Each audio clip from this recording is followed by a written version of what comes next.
નમસ્કાર, આપ જોઈ રહ્યા છો ન્યૂઝ રૂમ અને આપની સાથે હું છું ભાવિક। ફરી એકવાર વેધર એનાલિસિસમાં આજે સમજવું છે કે આગામી 3 દિવસ રાજ્યના કયા કયા એવા વિસ્તારો છે કે જ્યાં માવઠું થઈ શકે એમ છે। જો કે બેવડી નહીં પરંતુ ત્રેવડી ઋતુનો અનુભવ થઈ રહ્યો છે। બપોરના સમયે એકદમ તડકો જોવા મળી રહ્યો છે, વાદળછાયું વાતાવરણ જોવા મળી રહ્યું છે।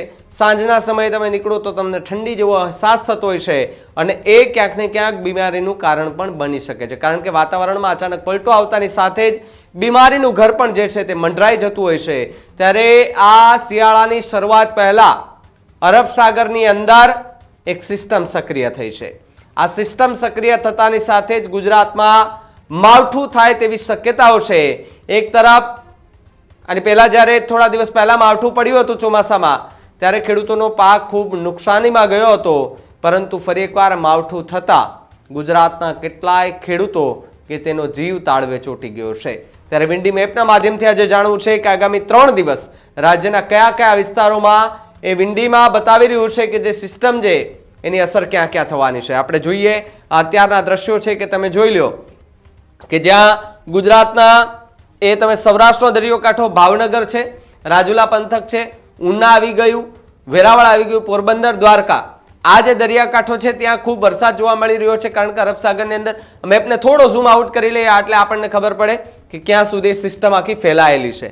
તમે જુઓ કે છેક મહારાષ્ટ્રને પરંતુ કર્ણાટકની એ બોર્ડરથી લઈ અને છેક ગુજરાતના દરિયાકાંઠા સુધી અરબ સાગરમાં જે સિસ્ટમ છે, માત્ર અરબ સાગરની અંદર નથી એ પણ તમને કહી દઉં, એક બંગાળની ખાડીમાં પણ સિસ્ટમ સક્રિય છે। આપણે મેપને સાવ ઝૂમ આઉટ કરી દઈએ એટલે બે બંગાળની ખાડીમાં એક તમને સિસ્ટમ છે તમને દેખાશે। તમે જુઓ કે અહીંયા આપણા અરબ સાગરની અંદર અને અહીંયા તમને દેખાતી છે આ બંગાળની ખાડીની અંદર સિસ્ટમ। આ બે સિસ્ટમ સક્રિય છે, બંનેની વચ્ચેનો જે ગેપ છે આ તમે જુઓ, આ બંનેની વચ્ચેનો જે ગેપ છે તેની અંદર એ સિસ્ટમની અસર દેખાઈ રહી છે। આ સિસ્ટમ છે તે ખૂબ મજબૂત બને તેવી પણ સંભાવના છે અને આગામી 3 દિવસ રાજ્યમાં ભારેથી અતિ ભારે વરસાદ પડે તેવી પૂરેપૂરી સંભાવના સૌરાષ્ટ્ર અને દક્ષિણ માટે ખાસ એ આગાહી કરવામાં આવી છે। થોડા આગળ જઈએ એટલે આપણને આ સિસ્ટમમાં થોડો ફેરફાર દેખાવા લાગશે। થોડા આગળ જઈએ એટલે થોડો ફેરફાર દેખાવ જુઓ તમે કે અહીંયાથી થોડો તમને ફેરફાર દેખાયો, સિસ્ટમ ત્યાં નહીં ત્યાં છે, પરંતુ વરસાદી માહોલ લગભગ થોડા વિસ્તારો છે ત્યાં એ ઘટ્યો છે, પરંતુ અમુક ભાગોમાં સાવ ખુલ્લું વાતાવરણ થઈ ગયું છે।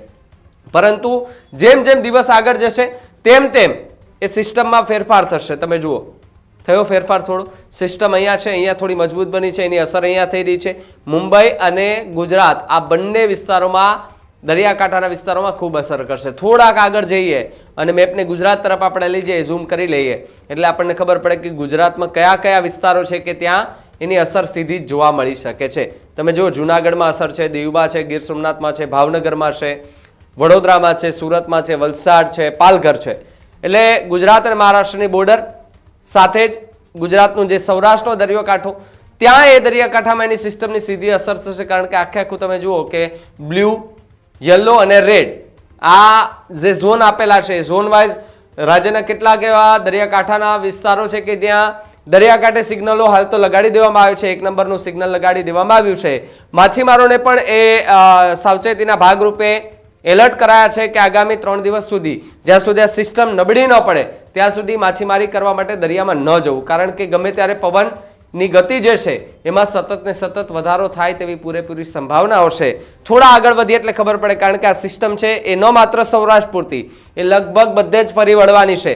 જુઓ કે પહેલા જુનાગઢ, દીવ અને ભાવનગર પૂરતી હતી, હવે દ્વારકામાં પણ પહોંચ્યું છે, જામનગરમાં પણ પહોંચ્યું છે, થાન એટલે સુરેન્દ્રનગરમાં અને છેવટે એ અમદાવાદ સહિતના વિસ્તારોમાં પણ એની અસર દેખાવા લાગી છે। હજુ થોડા આગળ વધે એટલે આપણને ખબર પડશે કે આ જે સિસ્ટમ છે ને એની અસર ક્યાં સુધી જોવા મળે। તમે જુઓ લગભગ લેવાઈ ગયું છે, અમદાવાદ આવી ગયું છે, આમ દાહોદ આવી ગયું છે, આમ લગભગ અડધું ગુજરાત છે એ આ સિસ્ટમે કવર કર્યું છે। પણ મુખ્ય વાત અસર સીધી જેની એ તમે જુઓ ઉના, ગીર સોમનાથ, દ્વારકા, જામનગર, જુનાગઢ, ભાવનગર, સુરત, વલસાડ, તાપી, ડાંગ, નવસારી, વલસાડ, દાદરા નગર હવેલી આ જે વિસ્તાર છે ત્યાં ખૂબ એની અસર થાય તેવી પૂરેપૂરી સંભાવના છે। થોડા આગળ જઈએ આપણે સમજી લઈએ કે ભાઈ આ રવિવારનો મેપ, આપણે સીધા સોમવારના મેપમાં જઈએ તો સોમવારના મેપમાં કયા પ્રકારના દ્રશ્યો તમને જુઓ દેખાય। આખું ગુજરાત એને કવર કરી લીધું, કચ્છને બાદ કરતા સિસ્ટમ ખૂબ મજબૂત થઈ, સિસ્ટમની અસર સીધી ફેલાણી એટલે એ ગુજરાત પર આવી ગઈ અને આ તમે જુઓ ક્યાં ક્યાં વરસાદ પડે છે અત્યારે? તો કે જામનગરથી લઈને ઉના સુધી છે, ભાવનગરથી લઈને દ્વારકા સુધી છે, આમ વડોદરામાં છે, અમદાવાદમાં એ વરસાદી માહોલ જામે છે એવી વિન્ડી મેપની અંદર અત્યારે બતાવી રહ્યું છે. પરંતુ કુદરતની કરાબંધ કદાચ ત્યારે સિસ્ટમ નબળી પડી જાય તો અહીંયાથી ન પણ આવે. સૌરાષ્ટ્ર અને દક્ષિણ ગુજરાતમાં ખૂબ સારો વરસાદ થાય તેવી શક્યતાઓ છે. મધ્ય ગુજરાતમાં સારો એવો વરસાદ થાય તેવી શક્યતા છે. સોમવારના રોજ ધીમે ધીમે આગળ જઈએ તો આપણને ખબર પડે કે આની અંદર ક્યાં ક્યાં ફેરફાર જોવા મળે. જુઓ, ફરી એકવાર એ સિસ્ટમ આખી ત્યાંથી રાઉન્ડ મારે છે, અમદાવાદનો આખો પટ્ટો લઈ જાય, સીધી એ ઉત્તર ગુજરાતમાં પણ જોવા મળે છે. તમે જુઓ, મહેસાણા છે, પાલનપુર છે, બનાસકાંઠા આસપાસના જે વિસ્તારો છે, બનાસકાંઠામાં તો હજુ પણ એટલાય એવા ગામડાઓ છે કે ત્યાં ગયા વરસાદના પાણી હજુ પણ ભર્યા છે, રસ્તાઓમાંથી પાણી ઓસર્યા નથી, ઘરોમાંથી પાણી ઓસર્યા નથી. અને એની વચ્ચે જો આ સિસ્ટમ એ બનાસકાંઠામાં વરસે છે વરસાદ, તો ખેડૂતોની મુશ્કેલી સતત ને સતત વધારો એમાં થાય તેવી શક્યતાઓ છે. આ પહેલા આગોતરું આયોજન કરવું પણ ખૂબ જ જરૂરી માનવામાં આવી રહ્યું છે. ધીમે ધીમે આગળ જઈએ એટલે ખબર પડે કે કેવી અસર અત્યારે દેખાઈ રહી છે. જુઓ, લગભગ ગુજરાત, હવે કચ્છની અંદર પણ આ સિસ્ટમની અસર જોવા મળી, નલિયાની અંદર જોવા મળી, ગાંધીધામમાં મળી છે. આ જે દરિયો વિસ્તાર છે જામનગરથી ગાંધીધામનો, ત્યાં આગળ જોવા મળી રહી છે. સાથે જ લગભગ આખા ગુજરાતમાં સિસ્ટમ જે છે તે ફેલાઈ ચૂકી છે. થોડા આગળ જઈએ એટલે એ સિસ્ટમની થોડી હલચલ જે છે તે બદલાઈ જશે. તમે જુઓ કે વીજળીના કડાકા ભડાકા સાથે આખા ગુજરાતની અંદર વરસાદ જોવા મળી રહ્યો છે. ગુજરાતની બોર્ડર પછી તમે આમ જાઓ આગળ તો ત્યાંથી પણ તમને મહારાષ્ટ્રના કેટલાક વિસ્તારો છે, તમે જુઓ મહારાષ્ટ્રના કેટલાક વિસ્તારો એવા છે કે ત્યાં ભારેથી ભારે વરસાદ જોવા મળી રહ્યો છે. પણ મહત્વની વાત, નલિયા, દ્વારકા, જુનાગઢ, ઉના, ગીર સોમનાથ, ભાવનગર, સુરત, આ જે વિસ્તાર છે વલસાડનો તિથલ દરિયો ને બધો છે, ત્યાં એ દરિયામાં કરંટ જોવા મળી શકે. આજે પણ અમરેલી અને જાફરાબાદના દરિયામાં કરંટ જોવા મળ્યો હતો.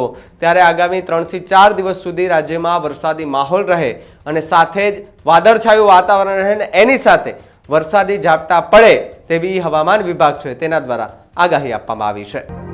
Healthy life is very important, पर टेस्टी लाइफ भी तो जरूरी है ना बॉस.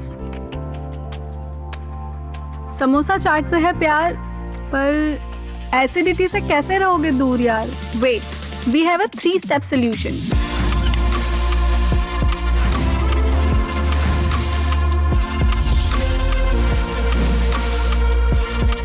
विट्रिशियन ओरल स्ट्रिप, क्योंकि टेस्टी लाइफ भी तो जरूरी है ना बॉस.